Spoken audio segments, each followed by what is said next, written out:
para nabi alaihi wassalatu wassalam sangat suka memuliakan tamu. Kalau kita simak di dalam Al-Quran, yang akan menjadi acuan kita belajar pada malam hari ini adalah surat Az-Zariyat. Kita bisa lihat di ayat 24-28 dan juga di surat Hud bagaimana Allah Ta'ala menceritakan Nabi Ibrahim alaihissalam di dalam memuliakan tamunya. Qala Allah Ta'ala, ba'da a'udzu billahi minasyaitonir rajim, hal ataka hadithu dhaifi Ibrahim al-mukramin idh dakhalu alaihi faqalu salaman qala salamun qaumun munkarun faragha ila ahlihi faja'a bi'ijlin samin faqarrabahu ilaihim qala ala ta'kulun fa'awjasa minhum khifatan qalu la takhaf wa basyaruhu bighulamin alim. Ayat 24 sampai 28. Coba kita pelajari di mana Allah mengabarkan, sudah sampaikah kepadamu wahai baginda Muhammad SAW cerita tentang tamu Ibrahim. Ya, cerita tentang tamu Ibrahim yang dimuliakan. Jadi Allah menjelaskan bahwasannya tamu-tamu Nabi Ibrahim alaihissalam itu benar-benar dimuliakan oleh Nabi Ibrahim alaihissalam. Nah, Allah sampaikan pertanyaan kepada Nabi Muhammad SAW. Kisah tentang tamunya Nabi Ibrahim itu sudah sampai kepadamu atau belum wahai Nabi Muhammad SAW? Kisah yang sangat masyhur tentang kedermawanan Nabi Ibrahim alaihissalam dan bagaimana Nabi Ibrahim alaihissalam suka memuliakan tamunya. Dalam beberapa ayat yang tadi kita baca, di situ sangat banyak pelajaran tentang etika atau sunnah atau ajaran Allah Subhanahu wa taala dalam memuliakan tamu. Idh dakhalu alaihi faqalu salama. Tamu-tamu tersebut datang kepada Nabi Ibrahim alaihissalam kemudian mengucapkan salam, dan Nabi Ibrahim qala salamun qaumun munkarun. Nabi Ibrahim alaihissalam pun menjawab, salam, kalian ini adalah sekelompok orang yang tidak dikenal. Jadi Nabi Ibrahim bisa mengenali tamunya, ini bukan dari orang sekitar, bukan warga sekitar, ini orang jauh, wajahnya menyenangkan dan berwibawa. Ya, wajahnya menyenangkan dan berwibawa. Karena sebetulnya tamu-tamu tersebut adalah para malaikat yang sedang menyamar menjadi manusia. Faragha ila ahlihi faja'a bi'ajlin samin. Di ayat yang 26 Allah Ta'ala mengatakan, maka Nabi Ibrahim alaihissalam pergi menemui keluarganya dengan diam-diam. Ya, faragha ila ahlihi. Kalau kita buka di terjemahan, di situ disebutkan maka dia pergi dengan diam-diam menemui keluarganya. Jadi Nabi Ibrahim alaihissalam pergi diam-diam, cepat. Jadi meninggalkan tamunya itu nggak lama, sebentar, tanpa pengetahuan tamunya lagi sibuk ngobrol atau gimana. Nabi Ibrahim menyelinap ke dalam rumah, kemudian setelah itu keluar kembali dengan membawa bi'ajlin samin, anak sapi yang gemuk dan sudah siap untuk disantap. Kalau ada kambing guling, ini anak sapi guling. Ya, enak, mantap, ya, siap disantap. Nah, di sini ada pelajaran yang menarik, yaitu Nabi Ibrahim alaihissalam tidak nanya dulu sama tamunya seperti kita kadang itu basa-basi dengan harapan semoga ditolak. Ya, dengan harapan semoga ditolak. Lapar ya, mau makan. Harapannya tamunya jawab, oh enggak, masih kenyang, terima kasih. Makasih, masih kenyang. Itu kalau kita, ini adab tuan rumah yang tidak beradab yang seperti itu. Ya, tidak beradab kita kalau seperti itu, udah tahu tamu dari jauh, jangan ditanya mau makan, siapkan makan. Nah, ini ajaran Allah Subhanahu wa taala. Maka Nabi Ibrahim alaihissalam tahu ini tamunya dari jauh, tamunya lapar, dimakan gak dimakan bukan urusan beliau, tapi beliau menyiapkan makan tanpa sepengetahuan tamunya. Jadi kerepotannya itu tidak kelihatan dan tidak repot, tiba-tiba keluar sudah bawa anak sapi guling yang dipanggang, yang nikmatnya luar biasa. Bi'ajlin samin. Ya, di sini juga ada pelajaran, kalau menghidangkan buat tamu itu kalau bisa tamunya nggak tahu ya. Senyap, tiba-tiba sudah jadi. Ya, senyap, tiba-tiba sudah jadi. Faqarrabahu ilaihim. Pelajaran yang kedua, faqarrabahu ilaihim. Hidangan ini didekatkan pada tamunya. Bukan ditaruh di meja makan, kemudian tamunya ada di ruang makan, di ruang tamu, hidangannya di meja makan, kemudian sambil nunjuk. Kalau mau makan silahkan ya, kalau mau makan silahkan. Ambil tuh udah tersedia di meja makan. Ini buat tamunya mungkin yang pemalu nggak jadi makan. Nabi Ibrahim alaihissalam faqarrabahu. Hidangannya itu didekatkan persis di depan tamunya. Ya, hidangannya dihidangkan persis di depan tamunya. Ini luar biasa, subhanallah, bagaimana Allah menceritakan akhlak Nabi Ibrahim alaihissalam di dalam menjamu tamunya. Yang pertama, ya keluarganya di dalam masak, tahu ada tamu, keluarganya masak, Nabi Ibrahim menyelinap, keluar sudah siap dihidangkan dan didekatkan. Kadang kita ini kalau ada tamu ya, ada tamu, pembantu kita juga nggak paham, nih tamu harus diberi minum, ya nunggu disuruh, ya nunggu disuruh.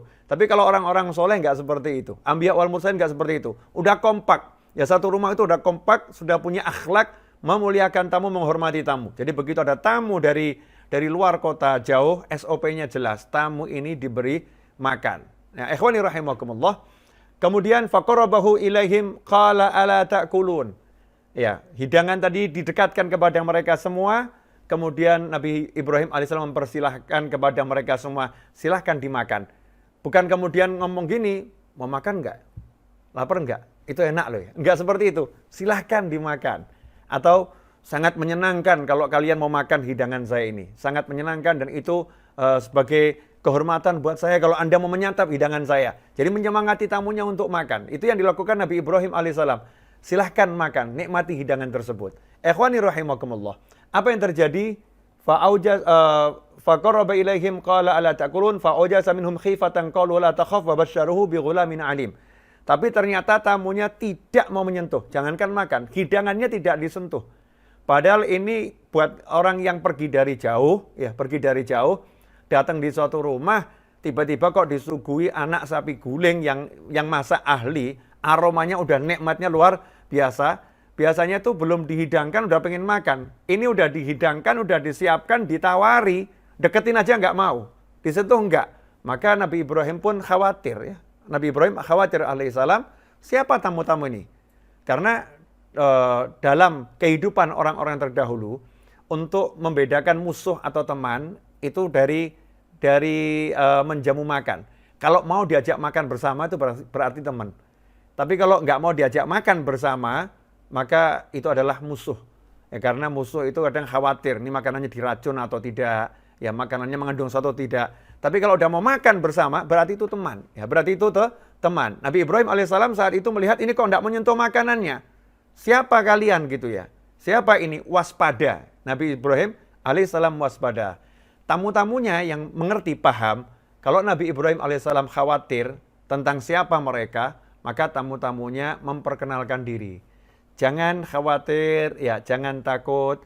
Kami adalah malaikat-malaikatnya Allah Ta'ala yang ditugaskan datang sini untuk memberikan kabar gembira kepadamu. Engkau akan mendapatkan seorang anak laki-laki. Pelajaran berikutnya, ikhwani rahimakumullah, bahwasannya malaikat itu tidak makan daging. Jadi kalau ada tamu makan daging, udah pasti bukan malaikat itu. Ya, udah pasti bukan malaikat. Kalau malaikat nggak akan makan daging ya. Malaikat juga nggak akan makan sayur mayur. Jadi kalau Anda makan sayur mayur, makan kentang, ya, makan pisang dan lain sebagainya, terus Anda bilang ngaku-ngaku saya malaikat Allah Ta'ala, udah palsu. Jadi malaikat nggak makan daging, nggak makan kentang. Malaikat tidak makan seperti manusia. Makanan malaikat adalah zikir. Makanan malaikat adalah zikir. Jadi kalau ada orang nggak mau makan, nggak mau minum, ya, kemudian suka zikir, jangan-jangan malaikat. Ya, jangan-jangan malaikat yang lagi menyamar. Malaikat kalau menyamar jadi manusia, malaikat nyamar jadi manusia, walaupun berlaku hukum manusia, tetapi malaikat tetap tidak makan. Tetap tidak makan makanannya manusia. Jadi malaikat itu kalau nyamar jadi manusia, berlaku hukum manusia. Maksudnya bagaimana? Kalau dilukai, ya akan terluka. Ya kalau dipukul, maka tubuhnya juga akan mengalami bekas dari pukulan tersebut. Sebagaimana malaikat Israel alaihissalam yang masuk ke dalam rumah Nabi Musa alaihissalam, kemudian dipukul oleh Nabi Musa alaihissalam, karena masuk rumah tanpa izin, ya masuk rumah tanpa izin. Dalam hadis Bukhari disebutkan di situ mata malaikat Israel lepas, ya mata malaikat Israel lepas karena kuatnya pukulan Nabi Musa alaihissalam.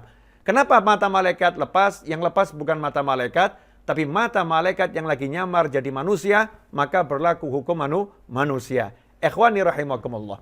Nah, ini makanya kita husnudzon Kalau ada tamu itu ya, husnudzon, ini siapa tahu tamunya malaikat yang lagi nyamar. Jadi malaikat itu bisa menyamar menjadi manusia. Malaikat bisa menyamar jadi manusia. Maka kita diharuskan berprasangka baik kepada manusia-manusia yang kita temui. Siapa tahu ini malaikat-malaikat Allah yang lagi menyamar. Kita nggak ngerti. Tapi malaikat kalau menyamar selalu dalam wujud yang baik. Ya, dalam wujud yang baik. Ikhwani rahimakumullah. Kemudian pelajarannya apa di sini? Pelajarannya adalah akhlak Nabi suka menjamu tamu. Makanya Nabi Muhammad SAW memberikan contoh yang terbaik dalam menjamu tamu, sehingga dicontoh oleh para sahabat radhiyallahu taala anhum di dalam menjamu tamu, sebagaimana kita lihat kisahnya sahabat Ansor, ya ketikanya sahabat Ansor radhiyallahu taala anhum ajmain, ketika Nabi Muhammad SAW kedatangan tamu, karena ingin jamu tamunya, maka Rasulullah SAW memerintahkan seorang sahabat untuk cari makanan di rumah beliau, di 9 kamar yang ada di rumah istri-istri beliau. Setiap kamar dicek ada makanan tidak, bahkan jangankan makanan, minuman pun tidak ada, susu pun tidak ada. Allahumma shalli wa sallim wa barik alaih. Maka saat itulah Nabi Muhammad sallallahu alaihi wasallam bertanya kepada para sahabat, siapakah di antara kalian semua malam ini yang mau menjamu tamu saya? Sahabat toleh kanan toleh kiri, masing-masing juga nggak punya sesuatu yang digunakan untuk menjamu tamunya. Dalam keadaan saat itu memang nggak punya apa-apa. Tiba-tiba ada seorang sahabat Ansor, bukan dari kalangan orang yang kaya, bukan dari kalangan menengah, dari kalangan yang pas-pasan juga. Tiba-tiba angkat tangan, saya ya Rasulullah SAW, saya akan menjamu tamumu. Saya akan menjamu tamumu malam hari ini. Maka pulang dengan senang sahabat tersebut membawa tamu. Sementara di rumahnya nggak ada makanan. Di rumahnya nggak ada makanan, tapi hatinya kaya. Hatinya kaya. Dia ingat masih ada sedikit makanan untuk anak-anaknya. Sedikit makanan untuk anak-anaknya. Maka dia berkata kepada istrinya, wahai istriku, ini saya datang tamu. Tamunya Nabi Muhammad SAW. Ya istrinya senang. Tapi istrinya bertanya, kita akan beri makan apa dia? Maka dijawab, nawimi sibyanaki. Anak-anakmu malam hari ini nggak makan. Kalau nangis, ya tidurkan. Ya, digendong, ya dipuk-puk, ya dilenakan sampai tidur. Biar tidur, kalau udah tidur laparnya nanti hilang. Ya, makanannya buat tamunya.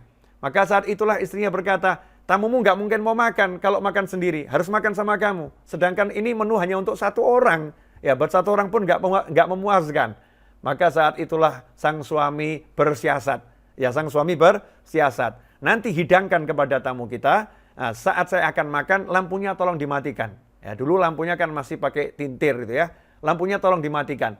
Saya akan bilang kalau ini mungkin minyaknya habis ya, minyaknya habis. Nanti saya akan pura-pura makan, saya akan kecap-kecap. Ya, saya akan kecap-kecap. Mungkin kalau pakai tangan bersuara krumpiang-krumpiang atau gimana ya. Kalau pakai sendok kan sahabat pakai tangan, nggak pakai sendok. Pakai tangan ada suara kecap-kecapnya, asyik makan. Padahal dia nggak makan. Biar tamunya Nabi SAW makan. Ini dari karamnya, ya, dari dermawannya sahabat-sahabat Nabi Muhammad SAW dan suka memuliakan tamu. Esok harinya Nabi SAW tersenyum, ya tersenyum dan berkata, Allah tersenyum kepada kalian berdua, suami istri, dalam memuliakan tamu Nabi Muhammad SAW. Maka turunlah ayat Al-Quran diabadikan oleh Allah Subhanahu Wa Taala dalam surat Al-Hasyr ayat 9, walladzina tabawwa'ud dara wal iman min qablihim yuhibbuna man hajara ilaihim wa la yajiduna fi sudurihim hajatan mimma utu wa yu'thiruna ala anfusihim walau kana bihim khassasah wa man yuqa syuha nafsihi fa ulaika humul muflihun. Al-Hasyr ayat 9. Di akhir ayat tadi itu dikatakan wa yu'thiruna ala anfusihim walau kana bihim khassasah wa man yuqa syuha nafsihi fa ulaika humul muflihun. Mereka ini sahabat-sahabat Ansar mengutamakan ya orang lain meskipun mereka berada dalam keadaan yang sangat membutuhkan. Wa man yuqa syuha nafsihi, dan barang siapa bisa mengalahkan sifat kekikiran dirinya, maka dia termasuk orang-orang faulaika humul muflihun, orang-orang yang sukses.